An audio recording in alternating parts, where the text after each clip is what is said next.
Alright, we should be live. Microphone looks good. That. This. Need it. Now we can pull up Bilbo over here. Screen. Hi Bilbo. How you doing? Alright. So we're at 147. Which means we need 83 cuts. Or, I'm sorry, 87 cuts. 87 cuts. 3 more and we would need 90. So we got him under 100 cuts yesterday. It only took 2 hours for us to get 33 cards off of this list. Which is a third of what we need to do. So, theory, in 6 more streams we're done. That's a lot of streams. Alright, so last time we broke down pretty much every major subcategory for him, so his creature removal, his other permanents removal, his card draw, his mana acceleration, and then at the end, his life gain, to really see how much life we are actually gaining. So if I recall correctly, I was thinking about actually cutting Boon Reflection, which sounds terrible, because it is a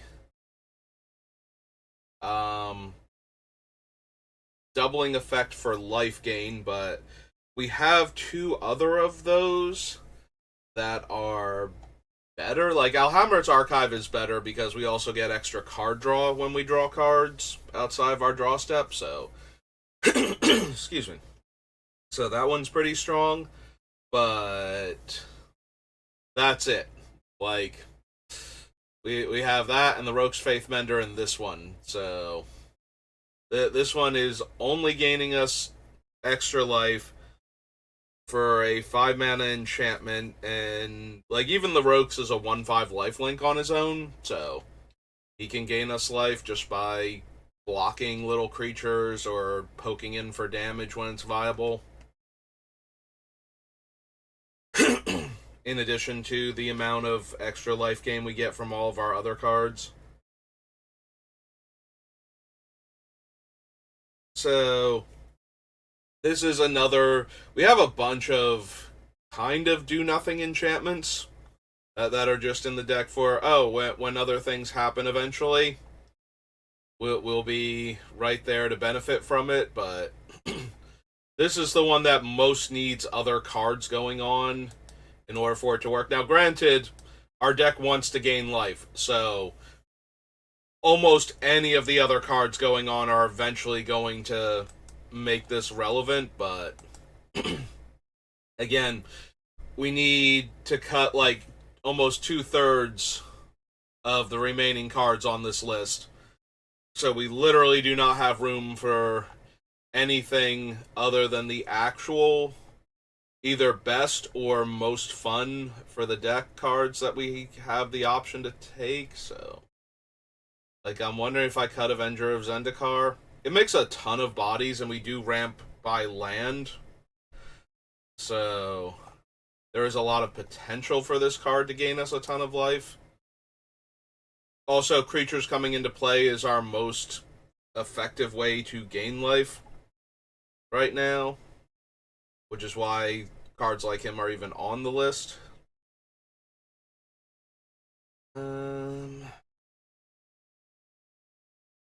Or Avacyn.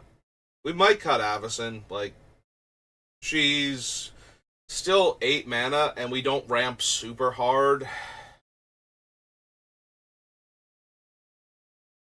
She is just my other creatures, right? This isn't a situation like the one phasing card where I could have phased out my other stuff, and that's good to know.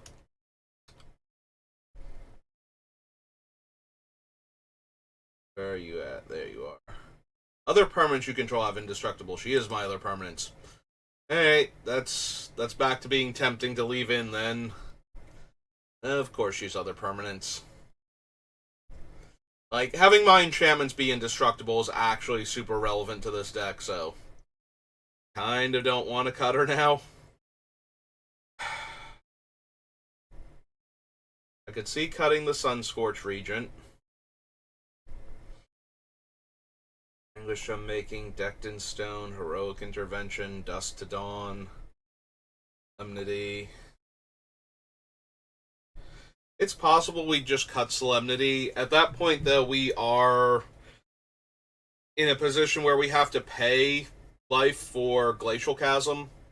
So how it'll work is, as long as we have Ranyanap or Crucible, we can replay Glacial Chasm when we need to. So we pay for it for like up to 3 life maybe while we replay the lands from the graveyard. So that way, when we finally let Glacial Chasm die on our upkeep, we can replay it that turn and have land to sacrifice and not fall behind on land count.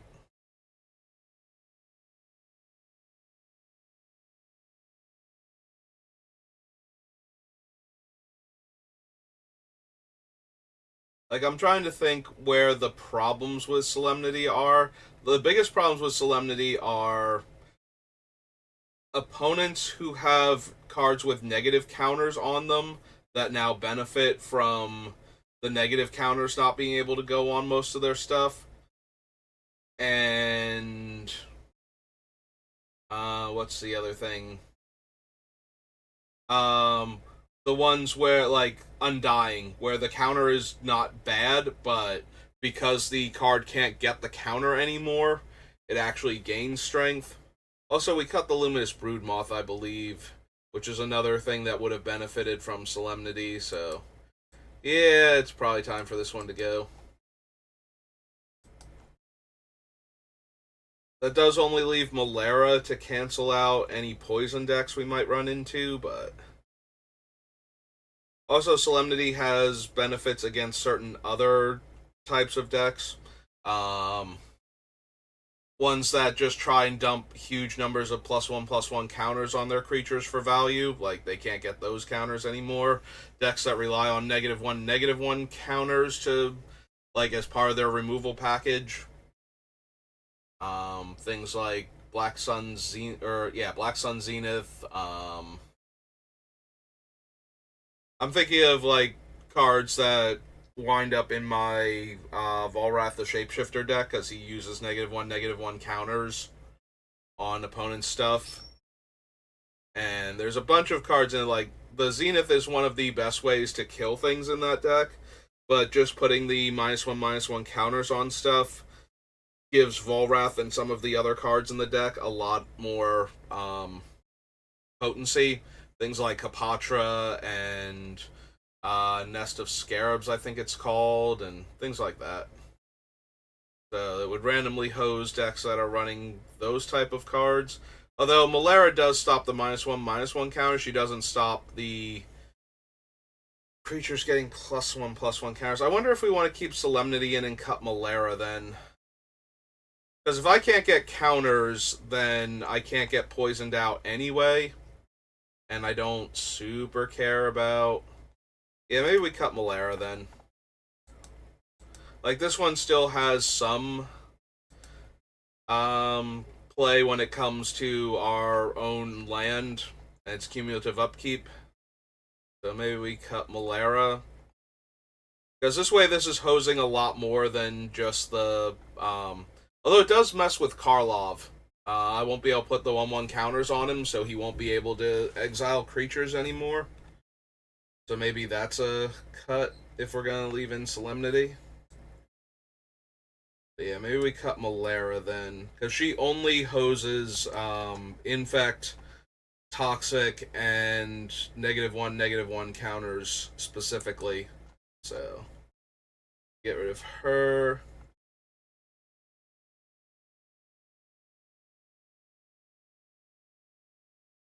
Leaving in the Primordial for now.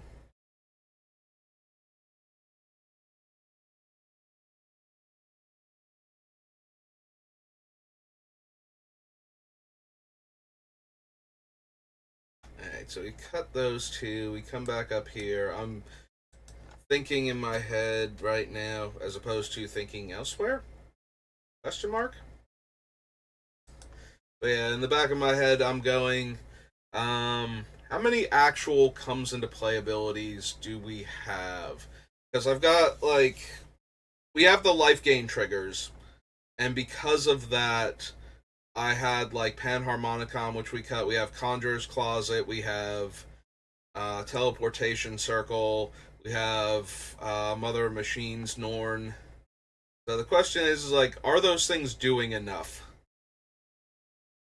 Like, we've got Soul Warden, we've got Wood Elves, Deranged Hermit, Aura Shards, because that would let new creatures come in and trigger it. Sad Robot, Eternal Witness. I was about to say Eternal Champion, and I forget what that does, but it's not a card I think we would want in this deck. Those do anything? Chill's Grace, Children, Essence Warden is another. Rift Sweeper to get back more stuff. Revel Arc because it leaves play to trigger, so blinking it would give us back the other two creatures and bring the Revel Arc back. So Woodfall Primus. Yeah, we've got way too much stuff that's good to blink already. I'm not even like halfway through this list. What did I see that made me think maybe we can cut something along those lines? Oh, Rune Tail. Like, I like the idea that once it's flipped, and it's very incredibly easy to flip, like we can cast it and immediately flip it most of the time because of how our deck is. Like, we are not going to be below 30 life if we cast this early. All of my creatures will not take damage unless it gets blown up in the middle of combat, which is super awkward. So I guess maybe we're good to cut him then. Like, we need so many cuts. I just have to get rid of stuff that I think is not as good as I first thought when I put it on the list, or any of the times I've noticed it, like I didn't get rid of it, then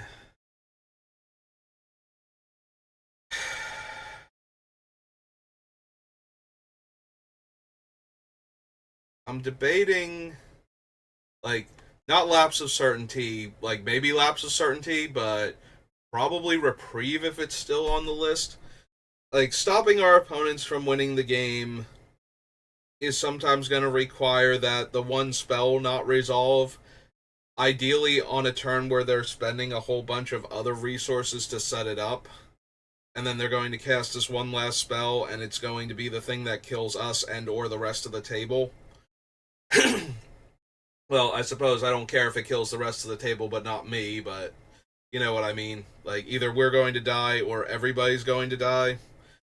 So like, there will be times where it's just like, yeah, I'm going to die to that, so I guess that's going back on top of your deck, and we'll see if I draw anything next turn to deal with it. But for the most part, Lapse of Certainty is meant to break up a string of spells where the last spell or something towards the middle is going to be what definitely kills us if it resolves. So we stop that one, and it breaks up their entire thing. It's kind of like Storm, where if you stop the one spell right before they cast the Storm spell, it will break the chain, because now they won't be able to do what they were intending to do, and the Storm will miss killing you, type of thing.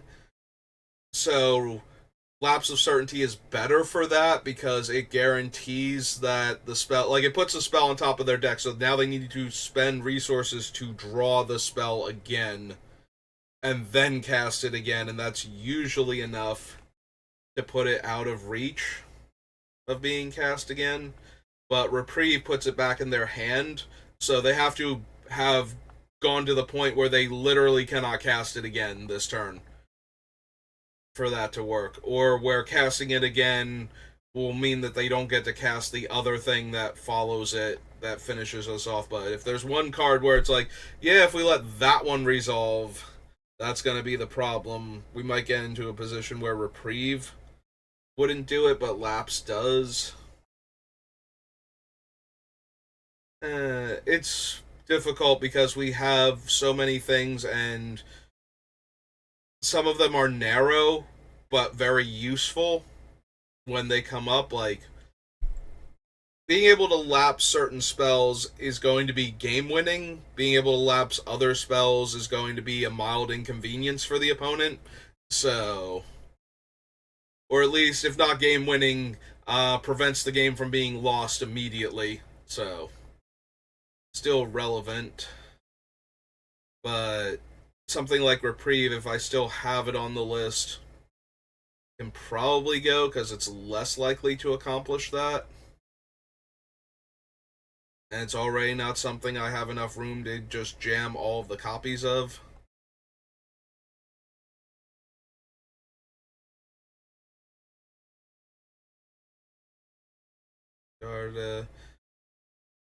Like, we already cut the Panharmonicon, but Norn is still very potent in this deck. Like, Norn was always going to be potent in any deck that can run her. So many decks have so many good comes into play abilities in Commander that doubling up on yours and cutting off theirs was always going to be a thing. Peregrine might need to go. I can see Peregrine took going. He makes one additional token when I make tokens. And it's a food, not a creature, so it triggers less things than he otherwise would. Yeah. Alright, so get rid of Peregrine took. There is Reprieve, and I think we can cut Reprieve at this point. For the argument I made before. Get Reprieve off of the list. Elixir stays, Sarah stays.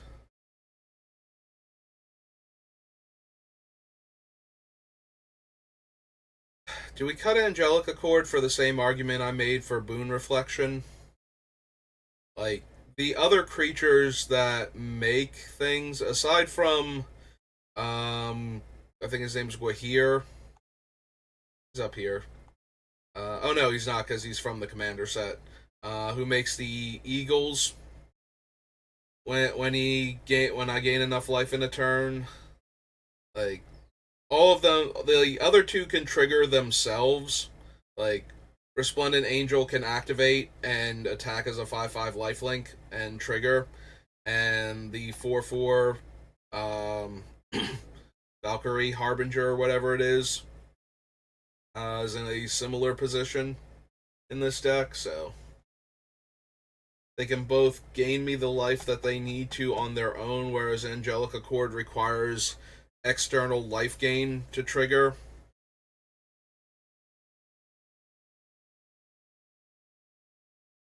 Also, Resplendent Angels has Vigilance, I believe. And, like, the Valkyrie Harbinger doesn't, because Starnheim Unleashed doesn't make Vigilance tokens. I don't believe. Maybe it does. Let me check the Harbinger real quick.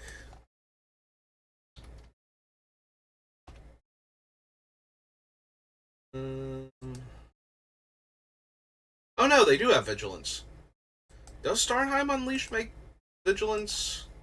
Now, it must, because... Oops. We'll hit the A eventually. With Flying and Vigilance. Okay. Shows what I know. Alright, so Angelic Accord. Alright, let me double check Angelic Accord. Maybe I'm forgetting something about that one then. But I could have sworn that Starnheim didn't make Vigilance tokens.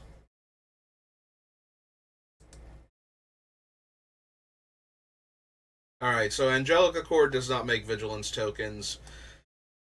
So maybe it can go then? I did forget that Valkyrie and the Starnheim tokens, like, in my head, I'm trying to remember if it made vigilance tokens, and I'm like, I remember getting wrecked by Starnheim. Does Starnheim give vigilance tokens? And I was like, I don't think it does. I think it was just that it made so many, but apparently it made so many vigilance ones, so. Because it needed to be better. It wasn't good enough. If I could remember Firja's Retribution better, but I thought for some reason that Firja's Retribution was the source of the vigilance, not that the tokens had it naturally. Anyway. But yeah, we cut Angelic Accord because the Accord itself can't gain us enough life to trigger, or any life for that matter, so we take it off the list.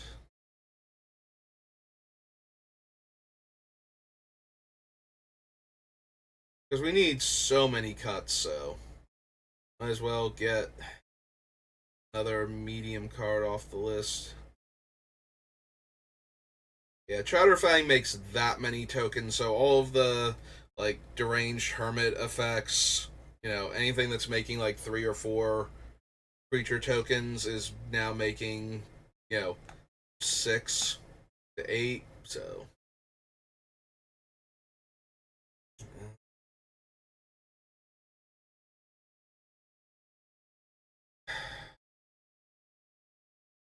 maybe I don't need Martyr's Bond.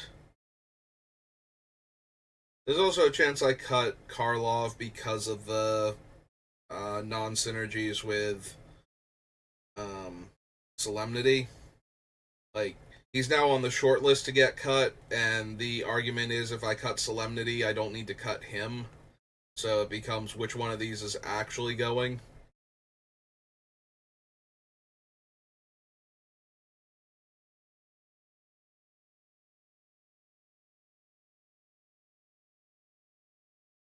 I keep coming back to Farmer Cotton and how he's only okay. Like, he can make a ton of tokens. Like, if I spend 3 mana on him, he's a 1/1 and another 1/1 and a food token. So that's already three permanents, 2 creatures, and an artifact coming into play, plus 2 tokens for Chowderfang if he's around. So there's a whole lot going on with him. I did cut a bunch of the cards that would put a creature back into my hand as opposed to back into play. Like, I have more back into play stuff, I think, now. Because I cut a bunch of them. Like, we still have, like, Witch of the Moors and the Banewitch Coven that can get him back to my hand to recast him. But then we have, like, Nethroy and whatnot. Did I cut Nethroy? I think I cut Nethroy and left Eerie Ultimatum in. So we have, like, Eerie Ultimatum and a couple other reanimation cards. And he does not work with any of those. Also, the one artifact that lets me cast my cheap guys lets me do so without paying their mana cost, so I wouldn't be able to get his X for that either. Alright. Guess we can cut him then.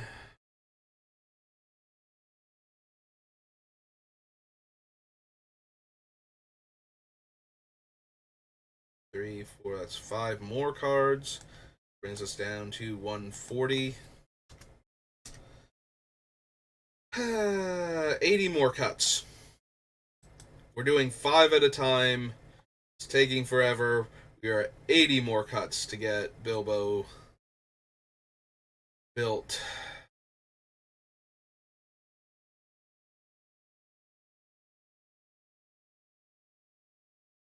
Soul Warren, Survival.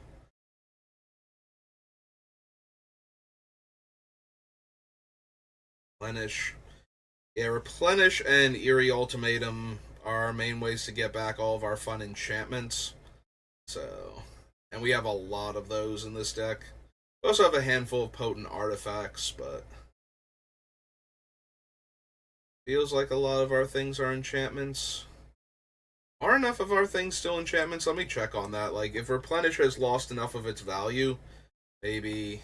Here, we'll do it this way.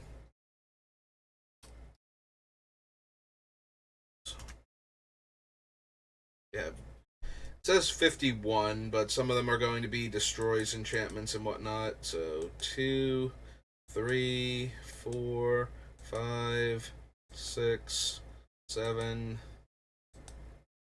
8, 9, 10, 11, 12, 13, 14, 15, 16,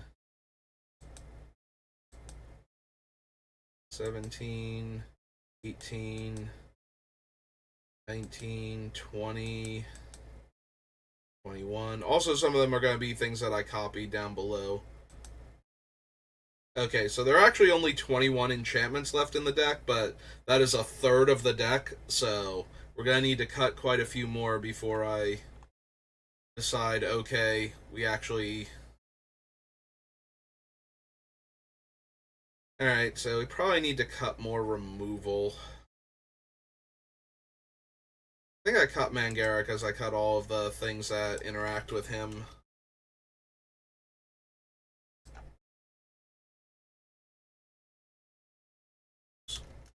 Cannot hit the A. Or how hard I try. Man. Nope, man. Gara? Ow. Okay. Manga. Close enough. And he's not on the list. I'm like leaning back so I can't see the keyboard quite right, and I'm a little off center, so muscle memory is not helping that much either, and I just keep hitting the S over and over again for the A, and it's just...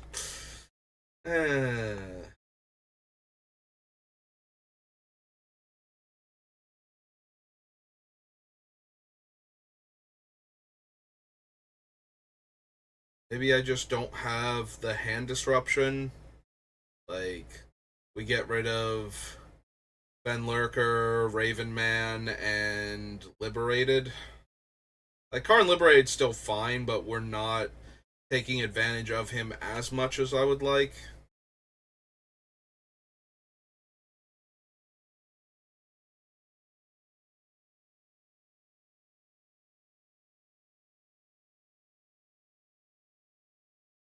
Also, with all the other removal we have, we can probably get rid of D-Spark.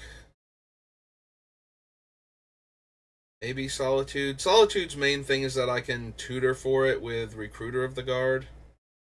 Yeah, maybe we do cut Karlov. I have to gain life 3 times for him to exile a thing. And he doesn't interact with my 1 card. Also, maybe Angel of the Dire Hour. Like, it's a better Settle the Wreckage, because it exiles all the attacking creatures, doesn't target the player that controls them. But it does cost 3 more mana. And 1 more than Winds of Abandon. And the trade-off is that it doesn't give... Like, Winds of Abandon just kills all of our opponent's creatures anyway, so that one kind of gets to stay. Alright, so if we cut Karlov... We cut...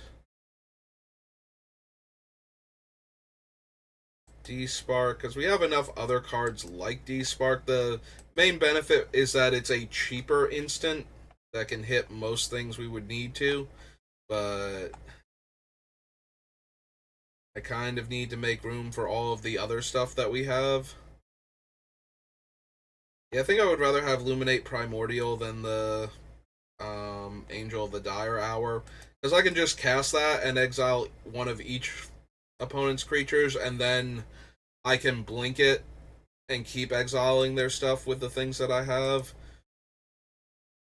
Whereas the Angel of Dire Hours is just going to be a 1 and done.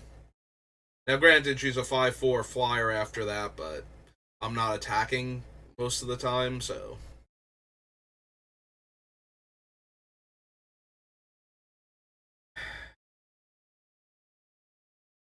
It might be Solitude. Yes, I can tutor for him with 1 of my other cards, which is nice, but...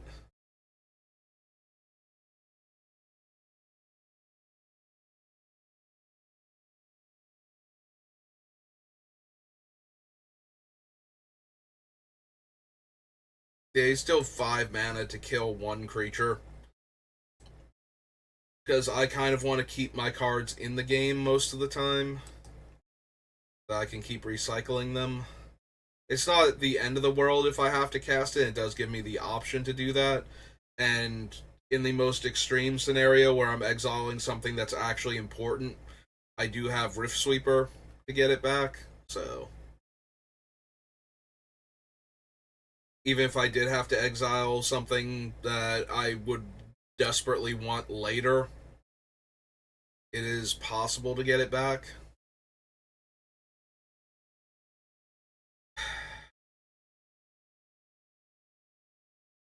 I think I already cut Song of the Dryads too, and just went with the Dark Steel station. Quick song. Yeah, this is the only one still on the list, so we just delete it then.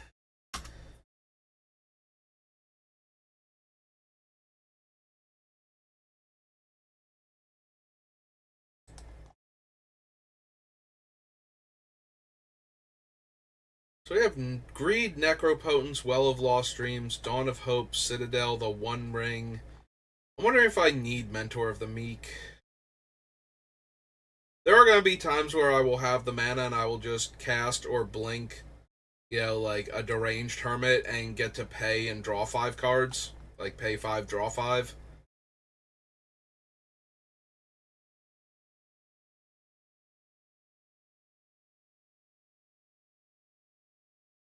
One, two, three, 4 cards by cutting into the removal.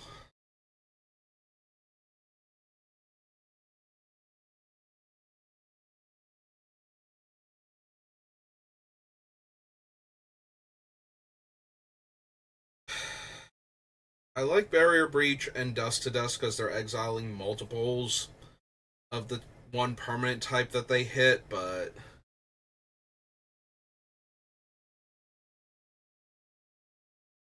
maybe we don't need Sylvan Reclamation then. Like, we have. They're technically in the creature section, but they can hit anything. Like, we have Windgrace's Judgment, we have Excise the Imperfect, Legions to Ashes.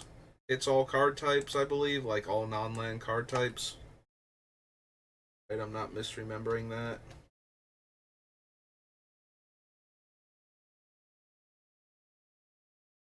Yeah, exile target non land permanent. So, Utter End. It's the other one, the pseudo Utter End Anguished I'm making. So, yeah, we have a whole bunch of things that can exile. Maybe we don't need Decton Stone. It is nice that if we give our opponents a bunch of artifacts to draw cards with, that we have all the different ways to gain life off of doing that. Like their artifact coming into play, their artifact leaving play, them drawing a card can all potentially gain us life.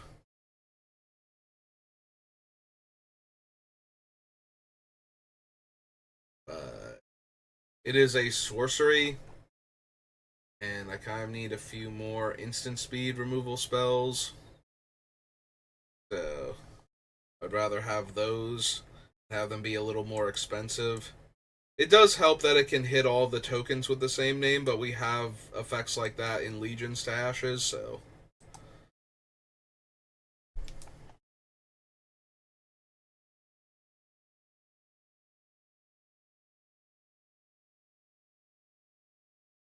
Alright, that's another 5 we can remove from the list, so let's do that. Sit up a bit. So, Decton Stone can go. Solitude.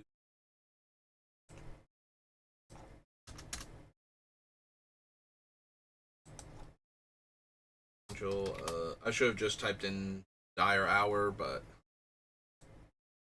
would have been easier.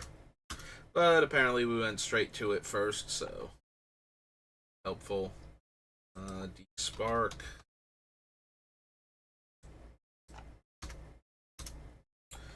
And Karlov.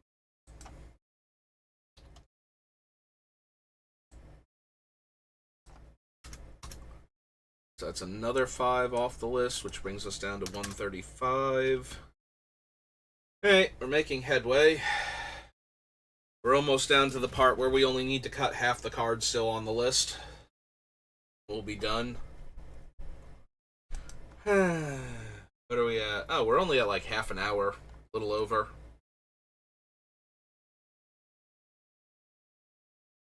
Hey, let's keep pruning the cards that have a lot of overlap.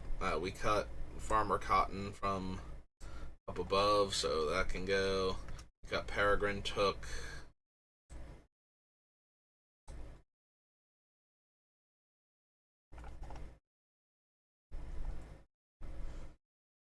Harbinger, Gilded Goose, Dawn of Hope, Sunscorch, Courser are all still on.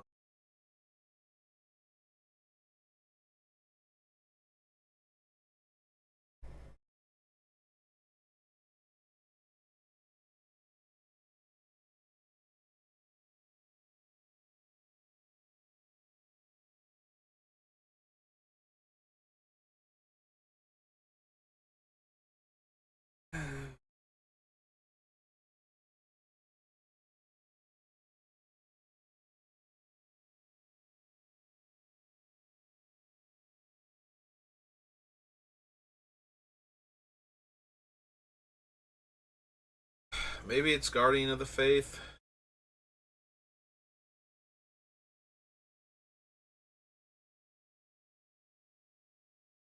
Like, that still leaves us with Flawless Maneuver, Grand Crescendo, and, hey, is did I cut Heroic Intervention? I might have.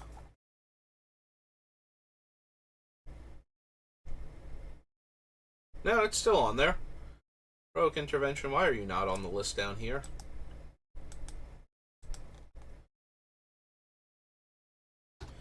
Very.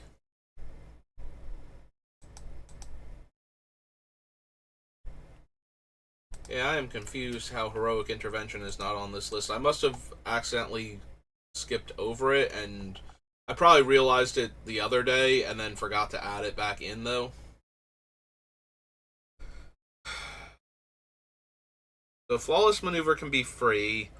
Grand Crescendo can also make tokens, which then triggers the life gain things that I have.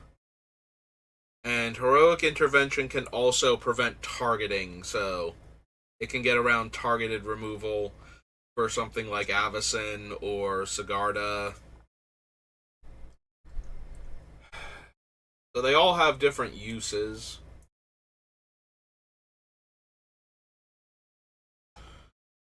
I think maybe Guardian of Faith can go. I guess it's tutorable with the Recruiter of the Guard, but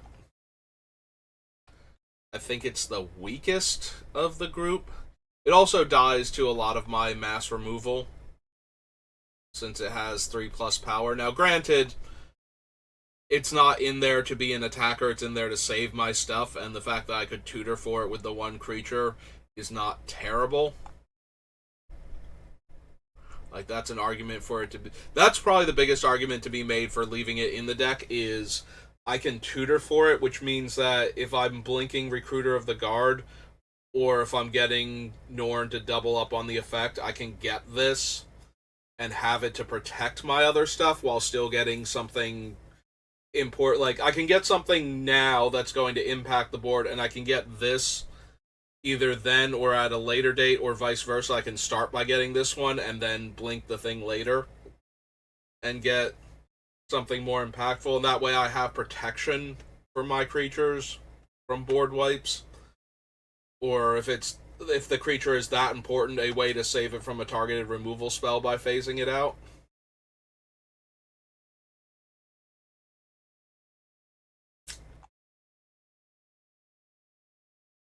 The problem is that we do not have room for everything, so if I leave Guardian in, I have to cut one of the other cards on this list, I feel like.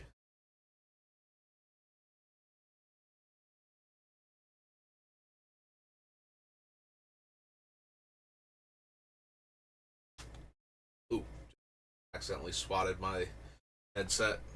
I was I was like scratching my back, and then as my arm went forward, I clipped it. And alright, is it Teferi's protection then? Like Teferi's protection always sounds like just way better than the other ones because like okay, my stuff's gone and you can't damage me, and I've got protection from everything.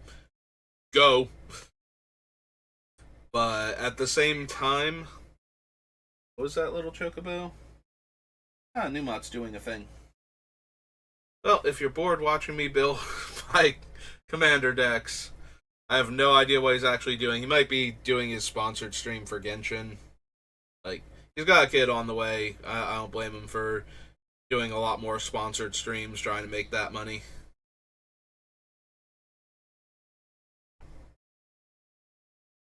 I mean, even if he didn't have a kid on the way, I wouldn't blame him for trying to make that money. If I thought I could make any kind of money, I would do sponsored streams. Like, but I usually don't have a large enough audience for that. Like, if I had any kind of consistent audience, I would do sponsored streams because I would love for this to be my job. You know, just hanging out with people, talking about Magic or whatever. I guess during the sponsored streams, I'd be very focused on the game that I'm being sponsored for, but I have no problem playing a game, talking to people for hours on end. Also, most of the sponsored games tend to be like gacha games, or, if you're big enough, like sometimes the non-gacha games will send you a copy of their game to play on stream. And either way, I think I'd be fine with that as long as I don't hate the game while I'm playing it.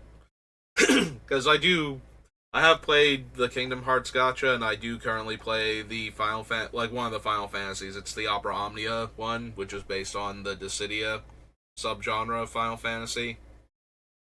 Although it switched it back up to turn-based, where Dissidia was real-time battle. Is meant to be an arena fighter, I think. Well, is arena fighter the right term for it? Like, it's not a 2D fighter, and you have a lot of maneuverability, but like both across the ground and vertically. Like, you can get up the air with a lot of the characters. I think everybody has some degree of flight potential just because you need to be able to maneuver around the battlefield like that. Yeah, I played the first one when it came out for the PSP because I had a PSP, so I could play Crisis Core and Birth by Sleep. In case you couldn't tell, I like Square Enix games. Is the takeaway. Maybe you knew that if you ever stopped by during my Final Fantasy 16 playthrough that lasted for like 2 solid weeks until I beat the game. Where I did almost nothing else the entire time. Yeah, we should remove this from the list because we didn't take it off. Yeah, I'm thinking while I'm scrolling, but actually I want to come back to this thing because I do want to question if I would prefer getting rid of Teferi's protection and keeping Guardian of the Faith. Like, they both serve a similar purpose and they both have a similar casting cost. Teferi's protection can protect all of my enchantments because it actually phases out all of my permanents, which is a big plus for it, which is also why Clever Concealment isn't up for removal. Baroque Intervention is cheaper, Flawless Maneuver can be free, and Grand Crescendo can make a ton of tokens. Lysa's on this part of the list for her ability to get my creatures back when they die, so I can recast them and get their triggers again. But she also has the side effect of being able to exile opponents' creatures that would go to the graveyard. So she's also doing double duty that way, and she is a 4-power flying lifelinker if I need to attack anything for any reason. So, got a lot going on here.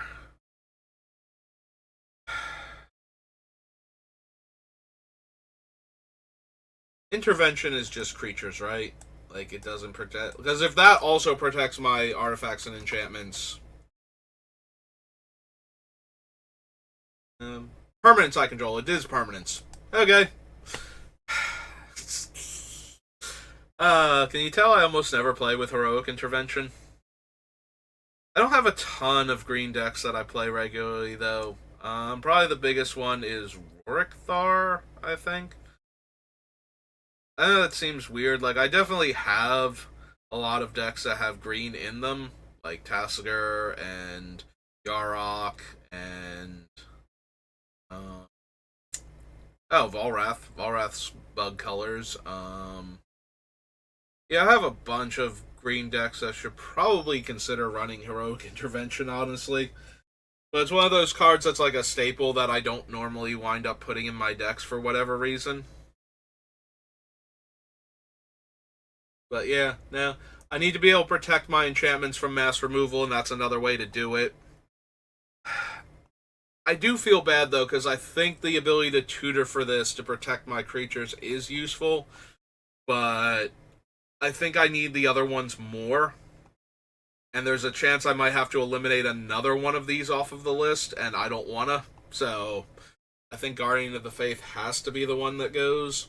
I don't think I need all of these protection effects, is what it comes down to, and I need to make cuts. Like, we're gonna have to come back and cut at least one more of these, I think. And it might be Flawless Maneuver, it might be Grand Crescendo. Like, this deck does get paid off for Grand Crescendo being in it. Like, this one and my Risk the Redeem deck have way more value for Grand Crescendo, but Flawless Maneuver being free is just so much upside.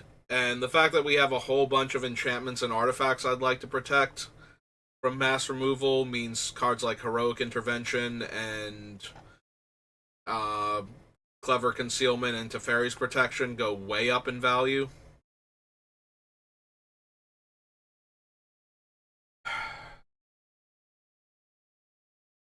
I might cut the Mentor. It might be the weakest of my card draw cards. Like, Dawn of Hope lets me pay to draw when I gain life, which is something I'm going to be doing very often. It's worse than Well of Lost Dreams, but it can also just spend mana and make a 1/1 lifelink dude, so that helps an awful lot to fuel itself.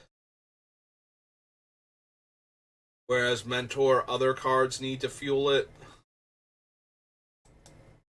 It is cheaper, though, to pay for the creature coming into play than it would be to pay for the creature coming into play triggering a life gain effect. And Mentor of the Meek is tutorable, which is a factor. But I have to consider cutting him because I just need room. That's where we are at right now. I just need room. And we do not have enough. We are still, like I said, we're almost at the part where I need to cut half the cards still in the deck. Like, that is a lot of cuts to still make. Most of these cards, literally most of these cards are not going to make it. But by the nature of how this deck works and how deck building works in Commander, literally more than half of these cards are not going to make it. So if I come down here to all these subgenres and I go, like, all of these are life gain. At least half of them have to go because I need removal and I need ramp and I need ways to kill creatures and non-creature cards. Like, I need interaction. Like, literally half these cards have to go. I'm pretty sure. So we're going to lose a whole bunch of these before we're done.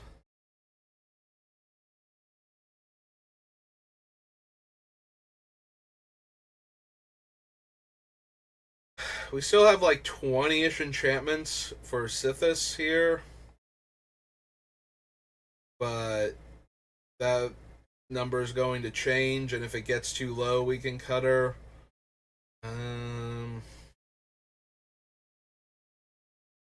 Maybe Gilded Goose is too slow as a ramp card, and the food that it's making isn't as impressive. It's close though. It's a 1 mana 0/2 that brings a food and then can sack foods to add mana, so. And then can make food on its own. But maybe that's not good enough. Like, we have a whole bunch of other ramp cards. Yeah, maybe Gilded Goose isn't good enough.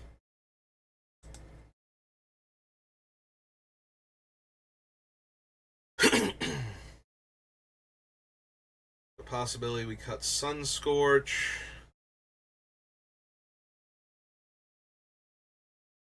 There's still a possibility we wind up cutting the Children. Children is super strong. If I could flash it out, that would be the ideal. The fact that they have to be on board, and therefore, that's like their biggest downside. They have to be on board, so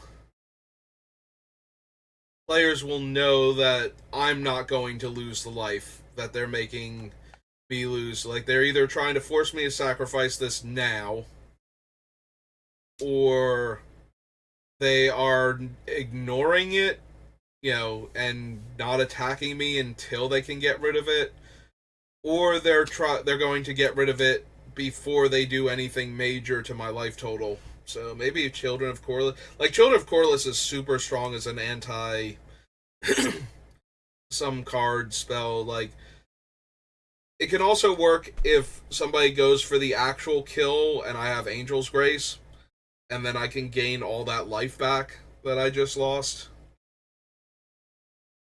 Like, if they're like, okay, I have infinite mana, I'm going to exsanguinate for 10 million, and kill the table.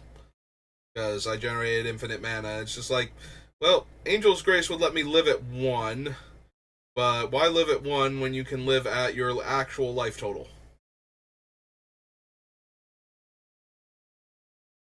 And possibly more so. That all being said, the Angel's Grace would just be enough to let me survive a situation like that anyway. So, and we get to ambush people with that, where the Martyrs. I keep wanting to call them Martyrs of Corliss.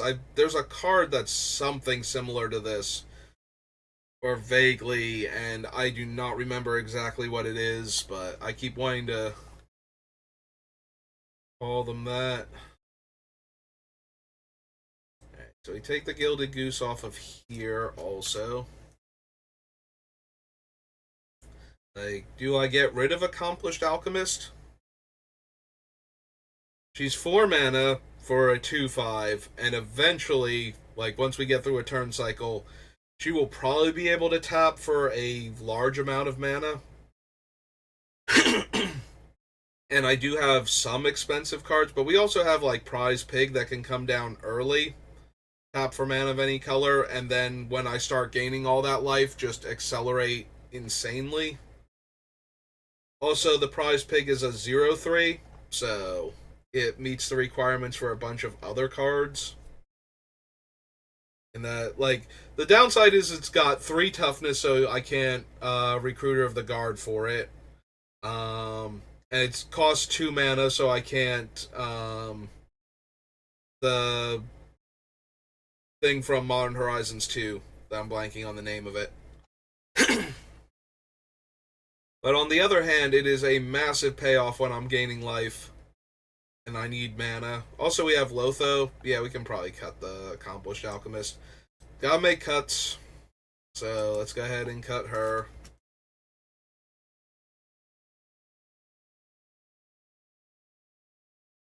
Like, I really like Belladros.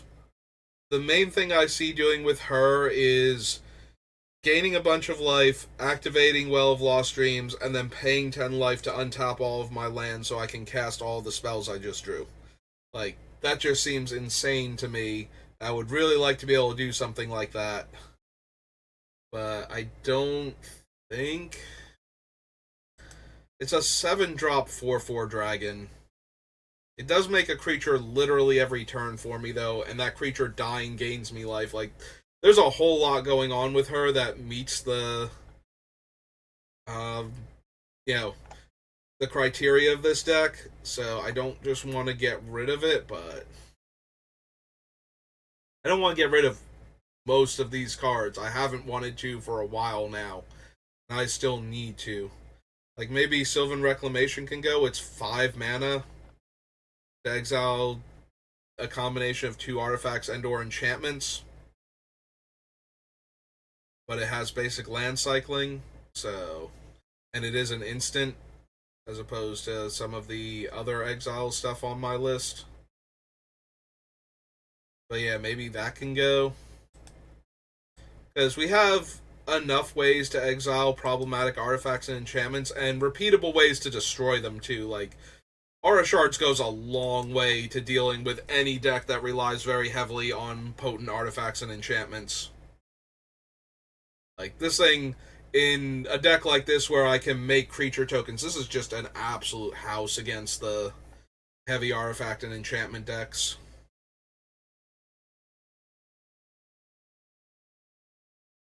Oh. But maybe I have enough artifact and enchantment removal in the hit any card category that I can cut some of these. Because I need to make cuts. That's where we're at. 1, 2, 3, 4. So if I were to cut, like,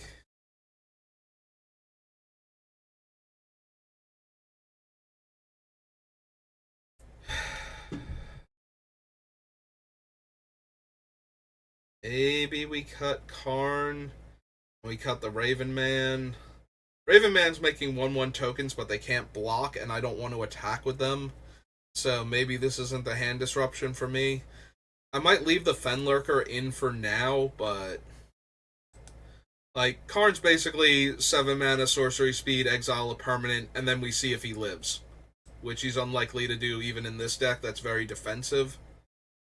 I do have a few very, very few ways, and I think I think I cut a lot of them that would protect Karn a bit more. But I'm more concerned about protecting myself, so maybe Karn can go. Alright, what are we at now? We're just about at the hour mark, so let's go ahead and cut these off the list. Then we'll come back and we'll start looking more at the rest of the removal package, but first things first. Karn liberated. Karn has been liberated from this list now. You can go home. Reclamation, because we have enough other catch-all exile effects. Accomplished Alchemist. Is it 2 Cs? It's 2 Cs for Accomplished.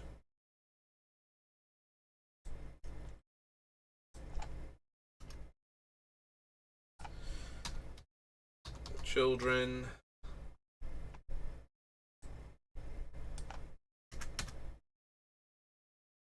And Gilded Goose. Alright, so we knock all of these off the list. We have 1, 2, 3, 4, 5. So we come up here. We're down to 129. We are closing in on the 50% cut mark. Alright. So that's going to do it for this VOD, but I'll be back.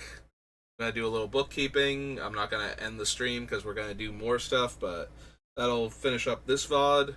So if you're watching it on YouTube, thank you for watching.